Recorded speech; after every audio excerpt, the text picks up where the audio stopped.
evening, everyone. Thank you for coming out. This is the last of our concerts of the Music on Main series.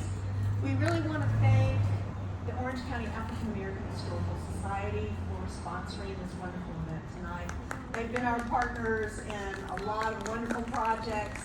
We have a beautiful placemaking space down at the corner of Chapman and Church because of our partnership. Also want to thank the Town of Orange and the Virginia Commission on the Arts. They have funded this concert series, and so we're really grateful for their support as well.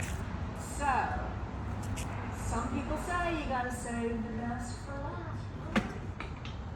So without further ado, I'd like to introduce you to Dena Jennings and her friends from The Thing and Appalachian on-time music.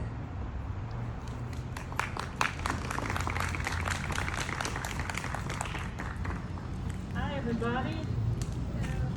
Good evening.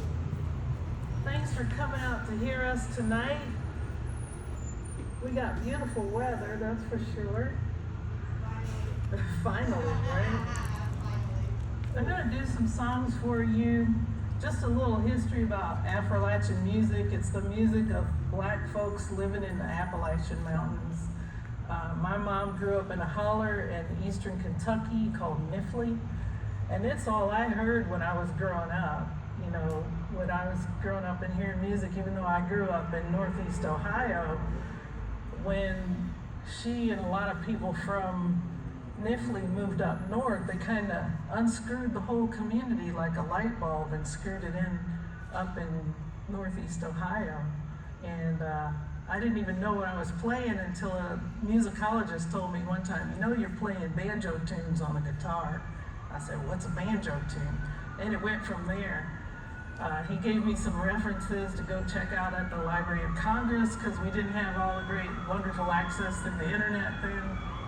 So I ended up going to DC, and for the first time, those sirens are calling me.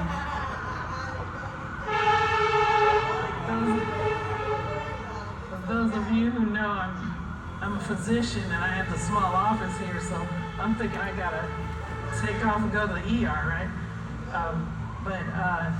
Anyway, I started, for the first time I heard the music I knew as a child recorded, and it was amazing. It was Jimmy Smits and some other playing some beautiful music, and it was a music I heard growing up. For the first time in my life, I understood why our church music didn't sound like James Cleveland and Mahalia Jackson. It sounded more like Dolly Parton and Roy Clark, who I had a mad crush on when I was a little girl. But anyway, as a result of a lot of people moving from the south to the north in what was called the Great Migration, a lot of the music from Appalachia ended up in Harlem and some other big places where swing music was going on.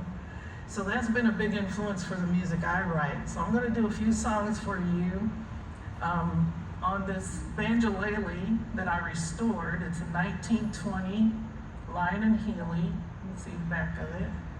So I'm going to be singing 20s style music, modern music, but 20s style music on a 1920s banjolele in 2022.